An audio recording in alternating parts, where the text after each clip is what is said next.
Good afternoon and welcome.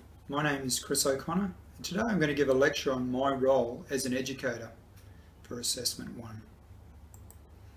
As you can see, I've included my graphic organiser, which is simply divided into 4 different sections. My teaching style, student focused, how my students learn, and the teaching theories that underpin my teaching style, essentially providing students with a learning experience that will turn dreams into a reality. My role as an educator is a new one. I've recently taken up an academic developer lecturer position with Central Queensland University for the graduate diploma in paramedical science critical care. This provides me with an opportunity to develop and support the future of our critical care paramedics within Australia. I am student focused, but more on this later. I have current standardised knowledge, and I believe in a collaborative approach with reflective practices to get the best out of myself and my students. So how do I enact the educator role? Essentially, I believe that you need to be an effective communicator. You need to be able to send a message, let them receive it, and have interaction and feedback to determine whether they actually understand that message. It's about a collaboration between the teacher and the student. I set clear learning objectives that are linked with assessment so they know exactly what I expect, how they expect to do it, what the assessments are, and where they need to be at the end of the session or semester.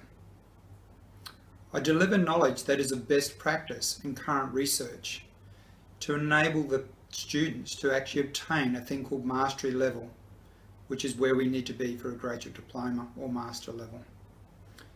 I'm student focused, but what do I know? I'll talk about this later.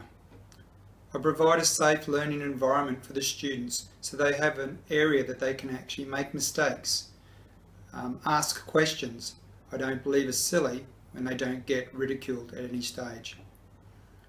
I'm open to peer and student feedback, and I demonstrate continued professional development to ensure that I am top of my game.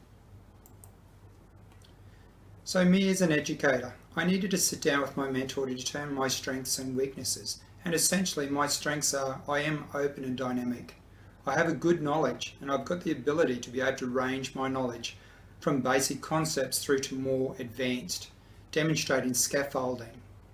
I'm engaging with the students, ensuring that there is interaction.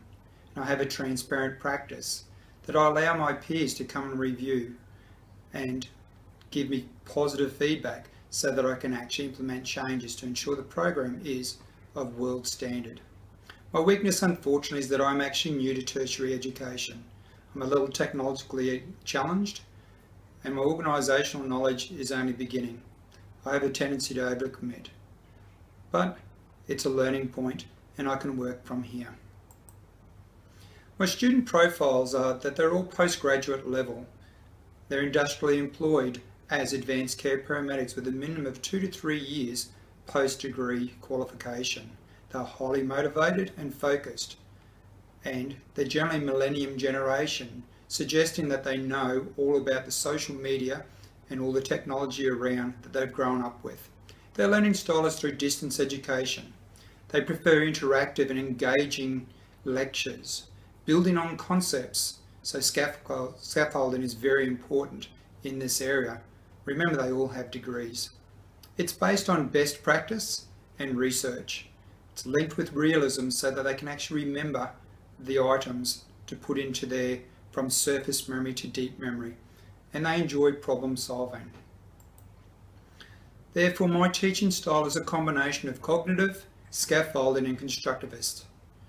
Cognitive is about looking at surface and deep learning and also looking at why someone actually does not have the ability to actually recall information or they forget information. For me, I can introduce topics or concepts through chunking information and linking that to stuff they are able to actually recall and remember. I use rehearsal or repetition as well. An example of this is in my lecture. So I give them an overview, objectives, stipulate the important components of the lecture. We do practical, and then we actually come back and highlight again the important concepts, give them an opportunity to actually ask questions and then continue from there. Scaffolding is about building on their previous knowledge. Remember, they already have degrees, so I can actually increase concepts for their understanding and learning. Also believe I utilise constructivist. I actively request them to participate. I like a collaborative approach and have guided discovery through problem solving, incorporating technology and tactile development.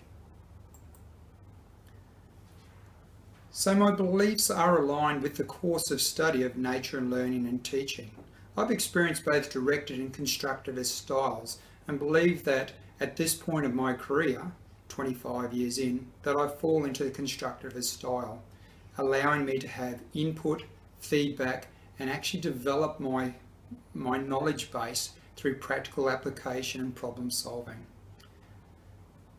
One of the constant issues for students today is motivation and paradigms, and as a lecturer it's important for me to actually keep on top of this and ensure that motivation is actually there and that I can change the paradigms to have a productive learning environment. I believe it's a continuous journey of development with reflection and interaction for not only the teacher but the student. The knowledge of all this from the nature of learning and teaching course will help me develop into the educator that I wish to be. Thank you.